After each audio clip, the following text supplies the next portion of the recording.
네, 안녕하세요. DDPM 논문 리뷰를 맡게 된 AI 빅데이터 융합경영학과 조윤식입니다.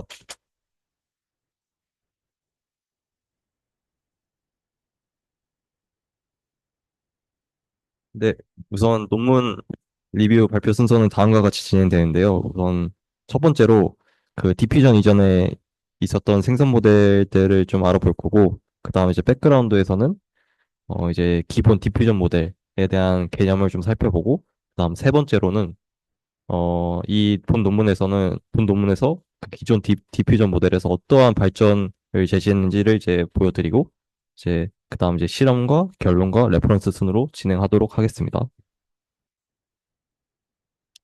네, 우선 디퓨전 이전에 있었던 생성 모델들부터 알아볼 텐데, 첫 번째로 겐부터 알아보도록 하겠습니다. 그래서 겐은 이제 제너레이티브 모델과 디스크리미네이티브 모델을 이제 동시에 훈련시키는 방법인데, 그래서 이제 우선 제너레이티브 모델은 트레이닝 데이터의 분포를 모사합니다. 그래서 이 분포를 모사해서 그러니까 트레인 데이터의 이미지와 비슷하게, 즉 이제 높은 퀄리티 이미지를 생성하는 것을 목표로 합니다. 그래서 이를 좀 쉽게 비유를 하자면 오른쪽 사진과 같이 이제 집회 위주범이라고 생각하시면 될 것 같습니다. 그리고 이제 두 번째 모델은 이제 디스크리미네이티브 모델은 이제 이 제너레이티브 모델이 만든 이제 이미지가 원본 이미지인지 아니면 이게 그 만들어진 이미지인지 이제 판별하는 모델이라고 생각하시면 될 것 같습니다. 즉 이제 경찰에 이제 비유를 할 수 있을 것 같습니다. 그래서 이제 이 집회 유저 부분 계속 이미지를 계속 생성해내고 이제 그 디스크리미네이티브 모델은 이 생성된 이미지를 계속 잡으려 하는 이런 과정 속에서 계속 경쟁을 하면서 이제 계속 이제 이미지의 퀄리티를 높여가는 모델이라고 생각하시면 될 것 같습니다. 네, 두 번째 모델은 VA입니다. 이제 VA는 제가 모델 구조 사진을 왼쪽에 가져왔는데, 이제 보자면 우선 이제 입력 이미지가 들어갑니다. 그래서 이제 인코더를 거치게 되는데, 인코더를 거치게 되면 이제 그림과 같이 이제 평균과 편차 벡터를 이제 아웃풋을 시킵니다. 그래서 이제 이 분산, 뮤와 시그마를 활용해서 이제 정규 분포를 생성하게 되고, 이 정규 분포에서 이제 레이턴트 변수, 즉 이제 잠재 변수 Z를 샘플링하게 됩니다. 그래서 이 Z를 가지고 이제 디코더에 넣습니다. 그래서 디코더를 넣어서 이제 인풋 이미지, 이제 입력 이미지를 복원하게 되는 이제 과정을 거치게 되는데, 그래서 VA는 이러한 과정을 계속 반복을 하면서 효율적으로 이 입력 이미지를 뮤와 시그마로 압축하고 그 다시 복원하는 과정을 거치게 되면서 점점 이제 이 모델이 학습 데이터의 분포를 이해하게 되고 새로운 데이터를 생성할 수 있는 능력을 갖추게 됩니다. 네, 그리고 이제 세 번째 모델은 이제 플로우 베이스 제너레이티브 모델입니다. 그래서 이 모델은 제가 논문을 읽으면서 처음 알게 된 모델인데, 이 모델 공부를 해보니까, 우선 이 모델은 그 VL과 같이 입력 이미지를 넣습니다. 근데 이때 이 모델은 이제 fx 함수를 사용합니다. 그래서 이 fx는 가역 함수이고 이 fx를 거쳐서 똑같이 레이턴트 스페이스 z로 이제 입력 이미지를 압축합니다. 그래서 이 z를 다시 이제 ff 역함수를 통해서 다시 원본 데이터로 복원합니다. 그래서 VA와 같이 그러니까 압축했다 다시 복원하고 이 과정을 반복하게 되면서 데이터 분포를 학습하게 되고 이제 트레인 데이터와 이제 유사한 이미지를 생성하게 되는 것이죠.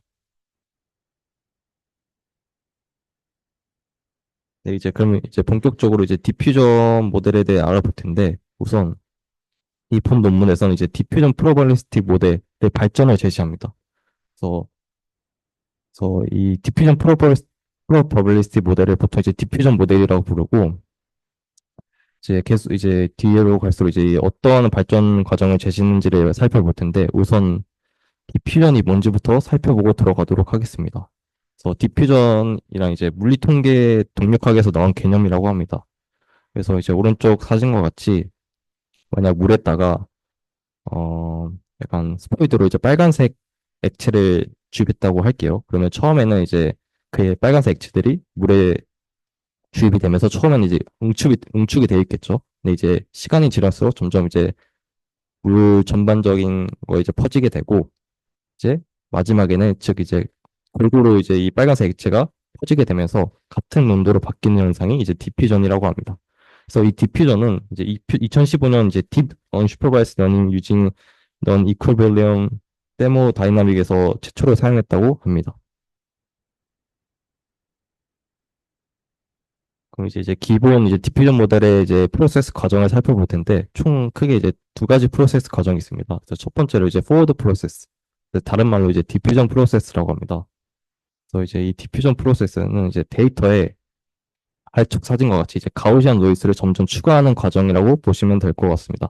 근데 이제 이 가우시안 노이즈를 이제 마콥 체인을 통해서 이제 점진적으로 노이즈를 추가하게 되는데 마콥 체인이 뭐냐면 쉽게 말해서 그 현재 상태 XT, 즉 현재 상태의 노이즈를 이전 상태의 이미지 기반으로만 이제 노이즈를 추가하겠다는 거죠. 그래서 그게 마콥 체인이고 이렇게 해서 이제 포워드 프로세스를 통해서 이제 원본 이미지를 점점 노이즈를 추가해서 아래쪽 사진과 같이 완전한 노이즈가 된 이미지를 만들게 됩니다. 그리고 이제 이렇게 노이즈가 완전히 덮인 이제 이미지가 만들었으면 이제 복원을 해야겠죠. 이 복원을 하는 이제 프로세스가 이제 바로 리버스 프로세스입니다. 그래서 리버스 프로세스는 제가 방금 설명드린 것 같이 가우시안 노이즈에서 시작하여 이제 점진적으로 노이즈를 제거하여 이제 이미지를 복원하는 과정을 말합니다. 그래서 이제 이미지를 이제 리버스 프로세스 통해서 이제 복원을 하게 되면은 이제 모델은 이제 알게 됩니다. 어떠한 이제 아래에 고양이 사진을 예시들면 어떠한 포인트를 집중해서 복원을 해야 아래와 같이 고양이 원본 이미지를 다시 복원할 수 있는지를 이제 모델이 학습하게 됩니다. 즉 다시 말해서 그 이미지의 특징을 학습하게 되는 거죠. 이 복원 과정을 통해서. 그래서 이제 학습이 이제 완료된 후에서는 그 이제 맨 오른쪽 완전한 노이즈에서부터 시작합니다. 그래서 이 모델은 이제 고양이 이미지를 학습한 모델을 예시로 들었기 때문에 이제 점점 이 가우시안 노이즈를 제거하면서 이제 고양이 이미지의 특징을 계속 반영을 하겠죠. 그래서 이제 원본 이미지와 조금 이제 다른 고양이 이미지가 이제 생성되게 하는 게 이제 디퓨전의 원리입니다. 네, 그럼 이제 방금은 이제 제가 말로 디퓨전 모델에 대한 정의를 말했다면 이제 이 백그라운드에서는 이 수식을 통해서 한번 디퓨전 모델을 설명하도록 하겠습니다. 그래서 이제 원본 이미지, 이제 포워드 프로세스부터 설명드릴 텐데 이 포워드 프로세스는 이제 원본 이미지의 X0에 대해 순차적으로 이제 가우지안 마콥 체인에 적용하게 됩니다.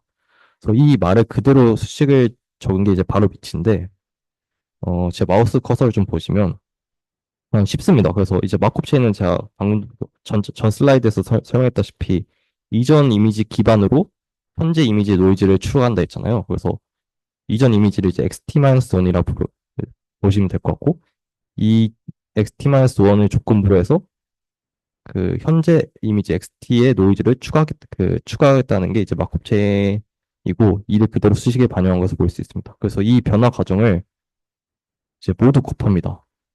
이 모두 곱해서 전 과정의 포워드 프로세스의 변화 과정을 설명하겠다는 게 이 수식의 의미입니다. 그리고 이제 또 다른 중요한 개념은 이제 포워드 프로세스는 이제 모델의 학습 대상이 아닙니다. 왜냐하면 이제 이 디퓨전 모델에 돌리기 전에 이 가우시안 노이즈 크기, 즉 베타를 사전에 정의합니다. 그래서 사전에 정의한 크기를 그냥 그대로 그냥 노이즈를 점적으로 추가해주기만 하면 되기 때문에 모델을 학습할 필요가 없는 것이죠.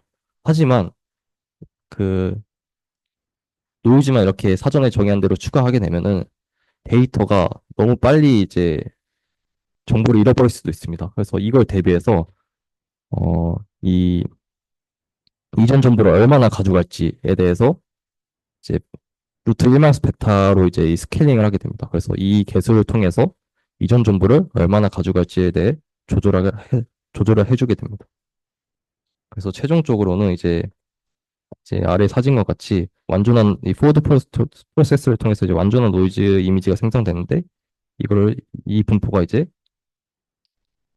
평균이 0이고 분산이 이제 1인 분포가 되는데 이제 평균이 0이라는 말은 이제 이 식을 보시면은 이제 이전 정보를 거의 가져가지 못했다는 거죠. 이 완전한 노이즈는 완전히 잃어버렸다는 거죠. 그래서 평균이 0인 거고 이제 이건 사실 여기 1이 아니라 이게 i인데 원래 이제 베타 i잖아요. 근데 이제 제가 디퓨전에 대한 정의를 설명했던 것처럼 이제 마지막 단계에서는 모든 차원에서 동일한 분산을 가지게 됩니다. 그래서 이 말은 즉 이제 분산이 1이라는 것을 뜻하게 되고 그래서 결국 이 베타는 이제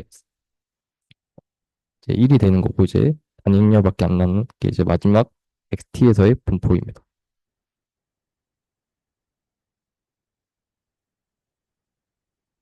네, 이제 그 다음 과정은 이제 리버스 프로세스입니다. 이제 리버스 프로세스는 이제 가우지안 노이즈 ST에서 디노이징을 하면서 이미지를 X0로 만드는 과정을 말합니다. 그래서 이 식도 좀 쉽습니다, 처음에는. 그래서 처음에는 이제 완전한 이제 가우지안 노이즈가 채워져 있는 이미지에서 이제 시작하게 되는데 점점 가우지안 노이즈를 그 이전 이미지 기반으로 제거를 하게 됩니다.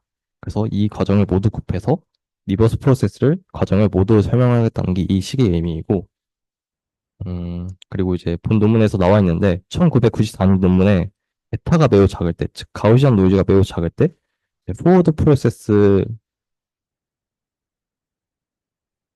이제 가우시안일 경우 이제 리버스 프로세스도 가우시안 분포를 따른다는 것을 이제 증명했다고 합니다. 근데 하지만 어 이제 포워드 프로세스는 이전 이미지 기반으로 현재 이미지를 가우시안 그 노이즈를 추가하잖아요. 근데 이제 반대로 이제 가우시안 분포는 이전 이미지 기반으로 XT- 이미지 기반으로 XT를 이제 디노이징 하게 되는데 이 분포를 이제 구하지는 못합니다. 그래서 리버스 프로세스는 이제 이거를 학습을 통해서 이제 해결을 하게 되는데 그래서 학습을 어떻게 하냐면 바로 이제 아래 식과 같이 뮤와 시그마를 추정해서 이 사전에 정의한 이 Q 분포를 최대한 추정하게 추정하도록 이제 학습을 진행하게 됩니다.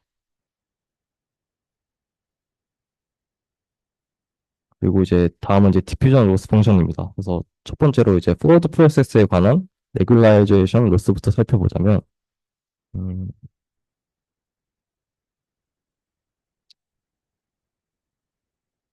그러니까 저희가 모델을 돌리기 전에 이제 사전에 정의한 분포가 있을 겁니다.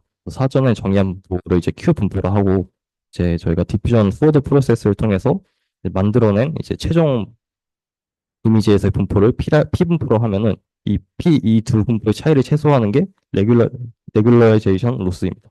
즉 이제 이 로스에 갖는 의의가 뭐냐면 모델이 노이즈를 다룰 능력을 향상시켜 원본 이미지를 잘 복원할 수 있도록 도와준다고 합니다. 그리고 이제 두 번째랑 세 번째는 리버스 프로세서와 관련된 이제 로스인데 그중 첫 번째로 리컨스트럭션 로스입니다. 리컨스트럭션 로스는 그냥 말 그대로 이제 이거는 이제 한 단계만 봅니다. 그래서 X1으로부터 원래 이미지 X0를 재구성할 때 로스, 즉 한 스텝에서의 로스입니다. 그래서 이 로스를 통해서 데이터를 이제 잘 복원하도록 만들어줍니다. 그리고 이제 세 번째는 디노이징 프로세스 로스입니다. 음, 이 로스는 제가 방금 전 슬라이드에서 말씀드렸다시피 저희가 원래 실제 분포 Q를 알 수는 없습니다. 그래서 이 뮤와 시그마를 이제 학습을 통해서 추정하게 되는데 이 두 분포의 차이를 최소화하게 만들어주는 게 바로 이 디노이징 프로세스 로스입니다. 그래서 이제 디퓨전 로스 펑션은 이렇게 크게 세 가지의 로스로 구성이 되고요. 그래서 이제 다음부터는 이 본문에서 어떠한 발전 과정을 제시했는지 이제 설명을 드릴 텐데 우선 첫 번째로 이제 레귤라이제이션 로스를 어떻게 최적화를 시켰는지 한번 보도록 하겠습니다. 그래서 제가 이제 앞에서 말씀드렸는데 포워드 프로세스는 이제 학습 대상이 아닙니다. 왜냐하면 사전에 이제 가우시안 크기를 정해준다 했잖아요. 근데 이제 가우시안 크기는 사실 이제 훈련 대상이긴 합니다. 그래서 이 베타는 학습을 원래 했어야 되는데 본 논문에서는 좀 그 실험을 한번 해본 것 같습니다. 그래서 이 본 논문에서는 이 가우시안 크기 베타를 학습하지 않아도 고정된 노이즈 스케줄링으로 충분한 이제 아이스트로픽한 가우시안을 확보할 수 있다고 주장합니다. 그래서 즉 이제 훈련이 필요 없는 거죠. 그래서 훈련이 필요 없다는 건 로스 펑션에서도 제외가 가능하다는 것을 말할 수 있기 때문에 이 레귤라이제이션 로스를 본 논문에서는 제외를 합니다.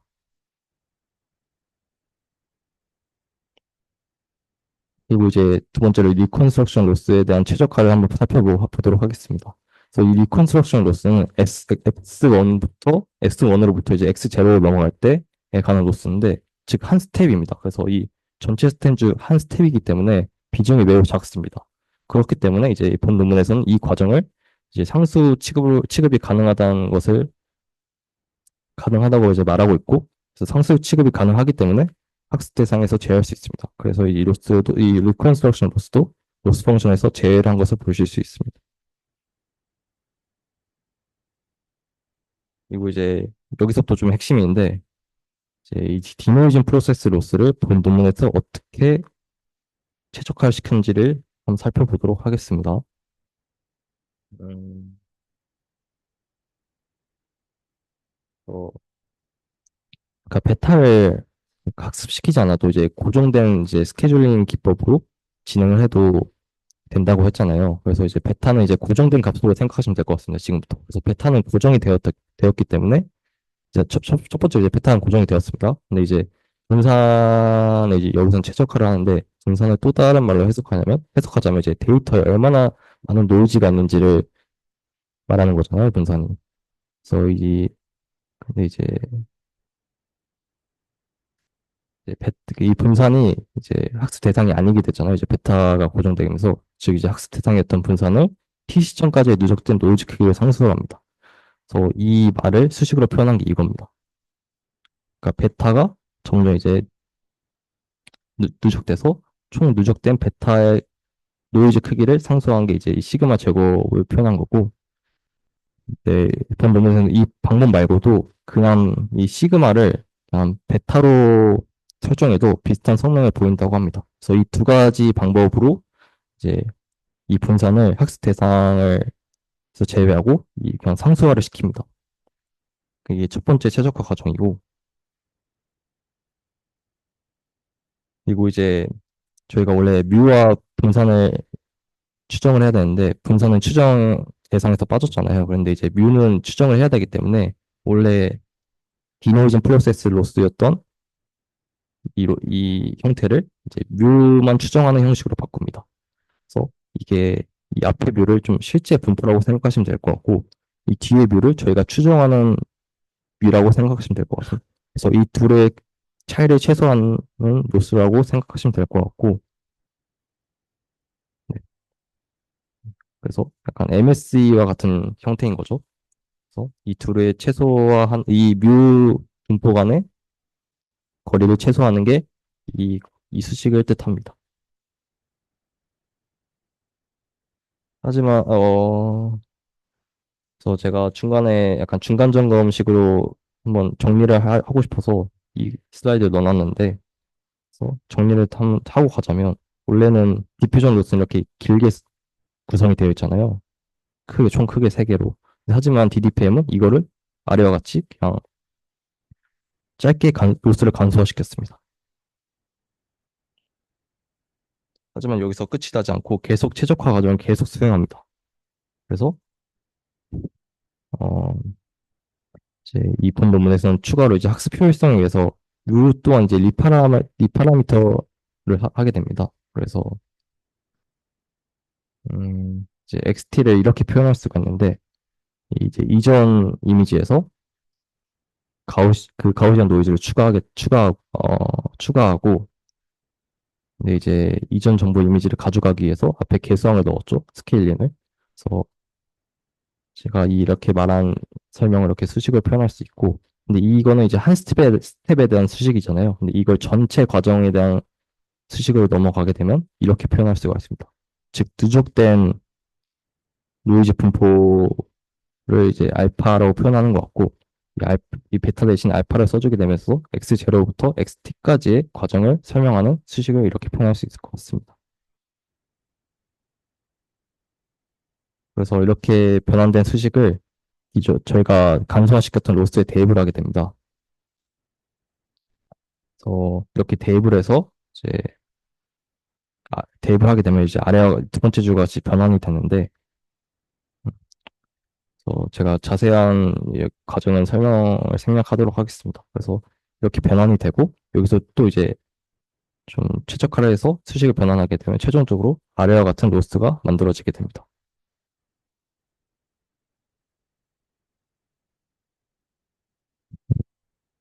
그래서 여기서 이 슬라이드가 좀 중요한데, 그래서 저희가 이 뒷부분을 추정하는 거잖아요. 저희가 세타를 추정해야 되는데, 지금 뮤를 추정해야 됩니다. 그래서 이 앞에를 보시면은 저희가 다 아는 겁니다. 베타도 저희가 사전에 고정했기 때문에 베타도 알고, 이 알파는 베타의 약간 그 베타가 되게 축적되어 온 걸 표현하는 거기 때문에 이것도 알죠. 저희가 x 제로도 알기 때문에 여기서 모르는 것은 엡실론밖에 없습니다. 그래서 노이즈밖에 없습니다. 그래서 이 노이즈를 추정하기만 하면은 이 둘 사이의 거리를 이 분포 간의 거리를 최소화할 수 있기 때문에 이 엡실론을 추정하는 식으로 다시 이 뮤를 변환하게 됩니다. 그래서 이 뮤를 오른쪽 것까지 다시 변환을 해주게 되는데 그 왼쪽 부분은 거의 똑같이 만듭니다. 근데 여기서 뭘 추정하냐면 제가 방금 또 말씀드렸다시피 엡실론만 추정하게 만들도록 이렇게 다시 변환을 해주게 됩니다. 그래서 이제 뮤를 이렇게 다시 변환하게 줬고 이걸 다시 이 로스 펑션에다 다시 대입을 하게 되면 어스 때문에 잘 안 보이는데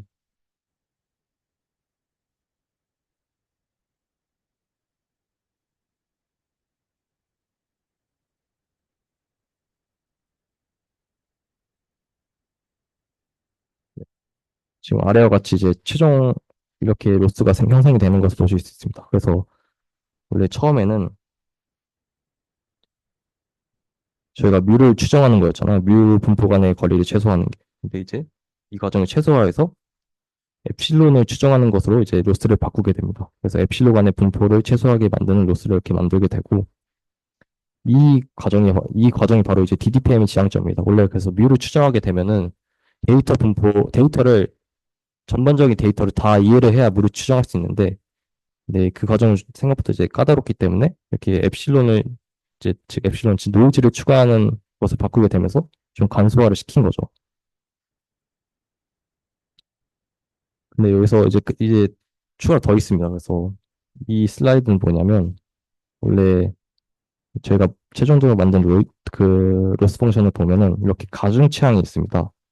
근데 이제 이 가중 취향에 대한 얘기인데 그래서 이 가중 취향은 이제 t가 작을수록 즉 이제 시간 단계가 작을수록 큰 가스를 가졌답니다. 그래서 따라서 작은 t에서 이제 즉 노이즈가 거의 없는 상태에서 데이터를 잘 보관하도록 많은 비중을 두었다고 합니다.